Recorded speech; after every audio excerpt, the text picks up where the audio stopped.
أعوذ بالله من الشيطان الرجيم بسم الله الرحمن الرحيم يا أيها الذين آمنوا كتب عليكم القصاص في القتلى الحر بالحر والعبد بالعبد والأنثى بالأنثى فمن عفي له من أخيه شيء فاتباع بالمعروف وأداء إليه بإحسان صدق اللہ العظیم۔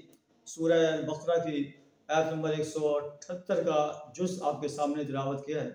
اس آیت میں اللہ تعالیٰ نے اہل ایمان کو خطاب کرتے ہوئے ارشاد فرمایا کہ اے ایمان کا دعویٰ کرنے والے انسانوں، تم پر قصاص کو فرض کر دیا گیا ہے۔ تو قصاص معنی ہے کہ اگر اہل ایمان کے اندر کوئی انسان کسی مسلمان کو قتل کر دیتا ہے تو اس کے بدلے اسی کو قتل کیا جائے گا۔ الحر بالحر والعبد بالعبد، آزاد کو قتل کیا ہے تو آزاد کو قتل کیا جائے گا، غلام کو قتل کیا ہے تو غلام اس کے بدلے قتل کیا جائے گا۔ وہی جس کو جس نے قتل کیا ہے، عورت نے کسی کو قتل کیا ہے تو عورت کو اس کے بدلے قتل کیا جائے گا، قصاص دیا جائے گا۔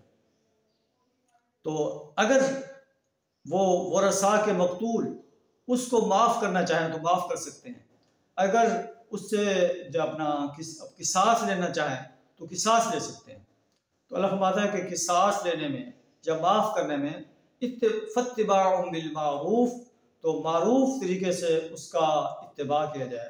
قصاص اگر وہ دینے پر تیار ہیں قصاص دیا جائے، خون بہا دینے پر تیار ہیں خون بہا دیا جائے، اور جب معاہدہ ہو جائے تو پھر اس معاہدے کو بڑے احسن انداز سے پورا کرنے کی کوشش کی جائے۔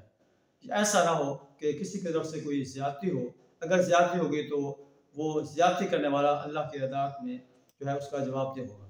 اللہ فرماتا ہے وَلَكُمْ فِي الْقِصَاصِ حَيَاةٌ يَا أُولِي الْأَلْبَابِ، اے عقل والو تمہارے لیے قصاص کے اندر زندگی ہے، لَعَلَّكُمْ تَتَّقُونَ، تاکہ تم قتل و غارت سے بچ جاؤ، ایک دوسرے کو قتل کرنے سے بچ جاؤ۔